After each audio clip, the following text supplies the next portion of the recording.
going on, everyone? My name is Donovan, and today I want to share with you an unboxing and quick first look at the brand new ZTE Blade 10. This is a phone you can pick up right now for $179 directly from ZTE at zteusa.com, so I'll leave a link down in the description if you're interested in checking it out. And again, it's only $179, so it's definitely a mid-range to budget phone, but it's honestly a very compelling phone at that price point. We'll talk more about why that is in just a moment, but first let's go ahead and do a quick, fast unboxing of the device.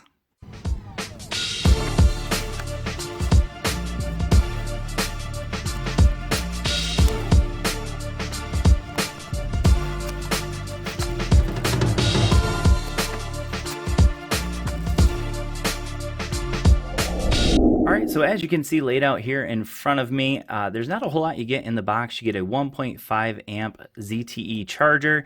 You also get a Type-C cable, so this is USB Type-A to Type-C. And then also the quick start guide, the box, and the phone. So that's what you get for your $179. Unfortunately, there is no case, no screen protector, and no headphones in the box. But again, you're only paying $179 for a phone that on paper has some pretty awesome specs.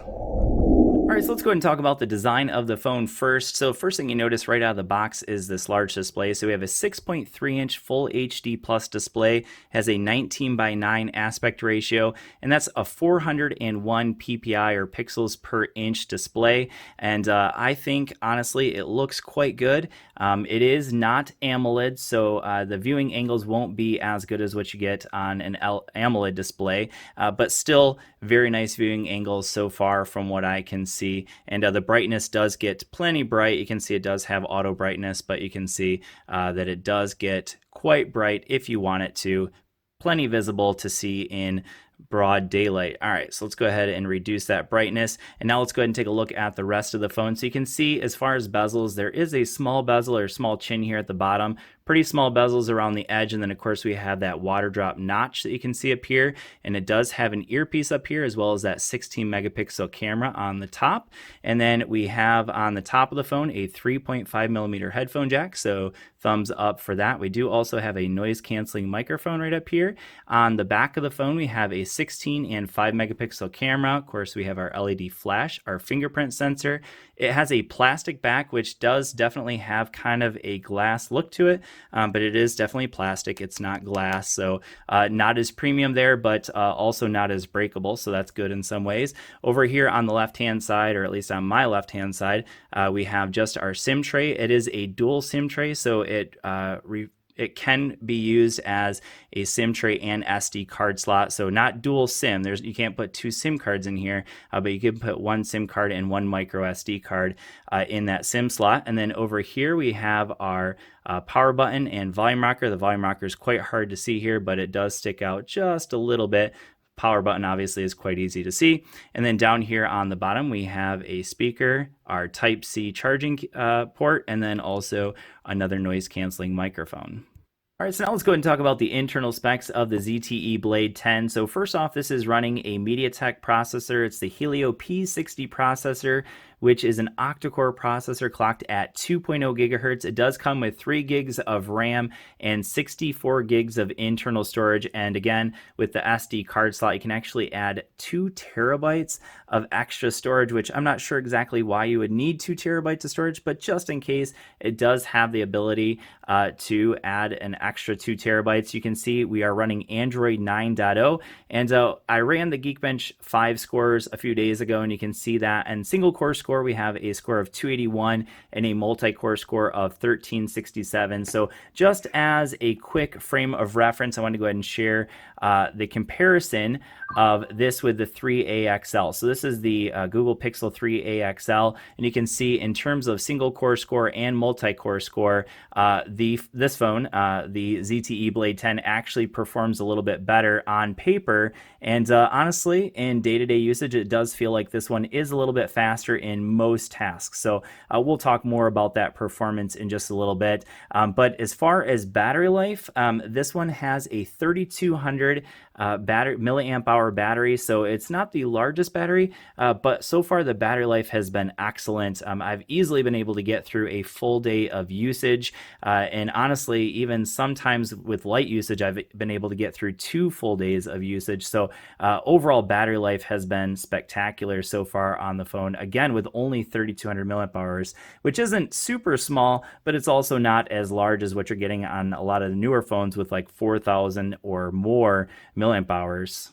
All right, so now let's go ahead and talk about software on the ZTE Blade 10. So one thing I really like about ZTE phones, which is similar to like Motorola devices, also OnePlus devices, that pretty much they're running stock Android with just a few tweaks available here in the settings. I do want to mention that there were a couple of bloatware apps that I did go ahead and delete basically from the phone. So one was Slots and the other was Solitaire. Other than that, it's pretty much running a bunch of stock apps. And then if we come in here to the settings, so we'll go ahead and go into there, and you can see that it's pretty much running stock Android 9.0 as I mentioned earlier. So it's Android Pie, but then we do have a few features here that I think are useful. So we can adjust our navigation keys to whatever we would like. So if you prefer the normal way, which is back, home, and recent apps, or I prefer swipe type, and there's also, you can get rid of the navigation keys altogether and use gestures, so that is an option there.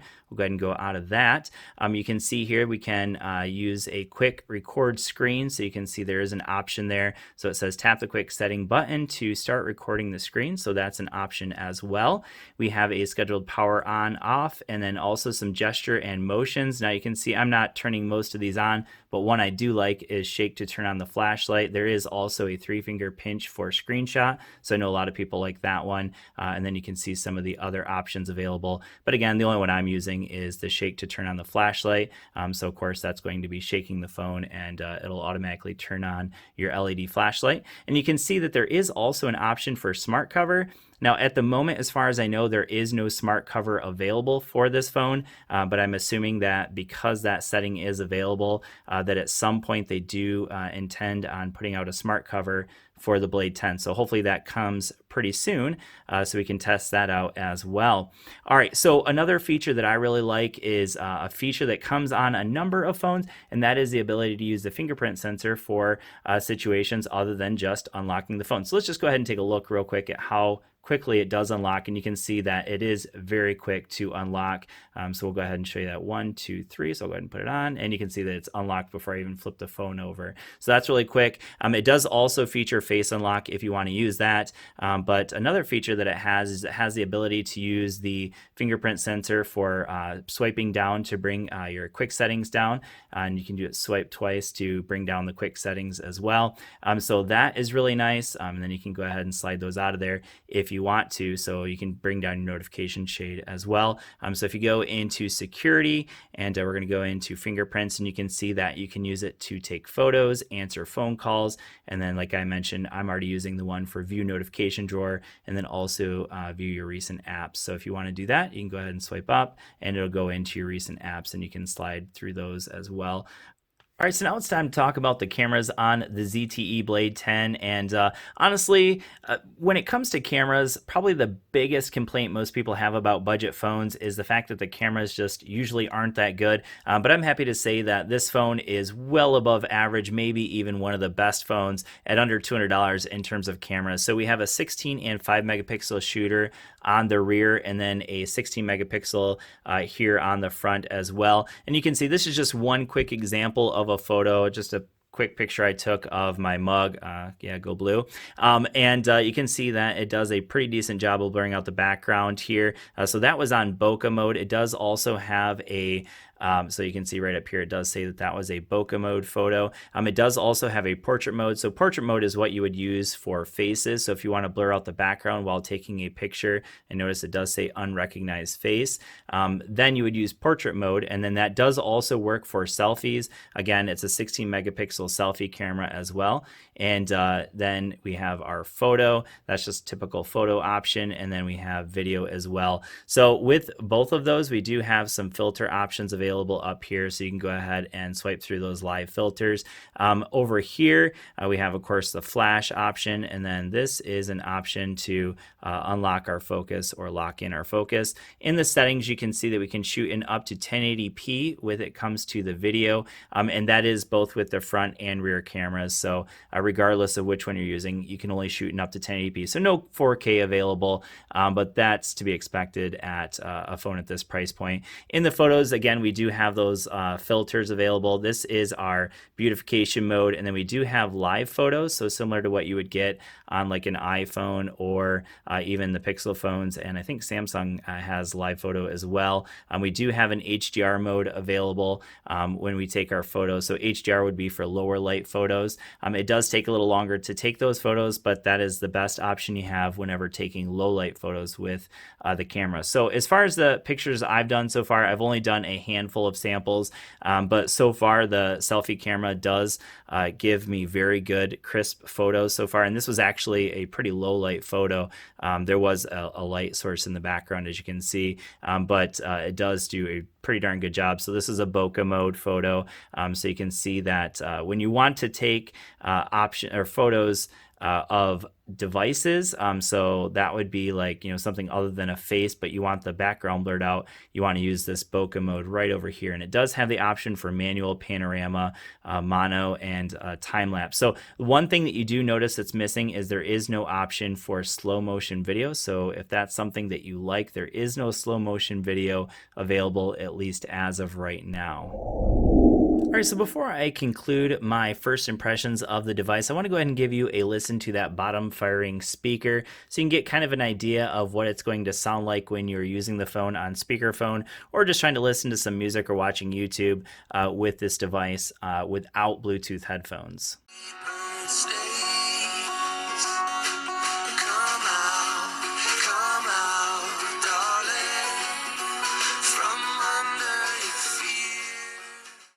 So oftentimes when buying a phone under $200, there's typically at least one area where you're making a major compromise. So where I find that to be usually is with the processor.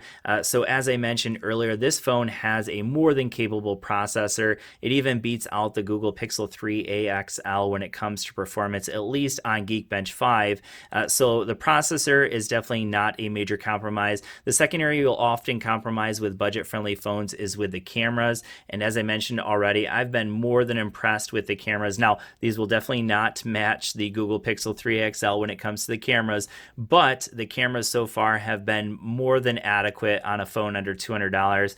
And then the third area is with battery life. So I already mentioned that this battery is relatively small at 3,200 milliamp hours. Now, 3,200 milliamp hours like 2 or 3 years ago would have seemed like a relatively large battery, but as I mentioned earlier, the battery life on this phone is very efficient. So this is a typical day of usage, finishing the day out after a full day with about 30 to 40%. And as I mentioned earlier, with light usage, you can easily get 2 full days on the battery with this phone. So there really is no major area where I feel like you're compromising with this phone.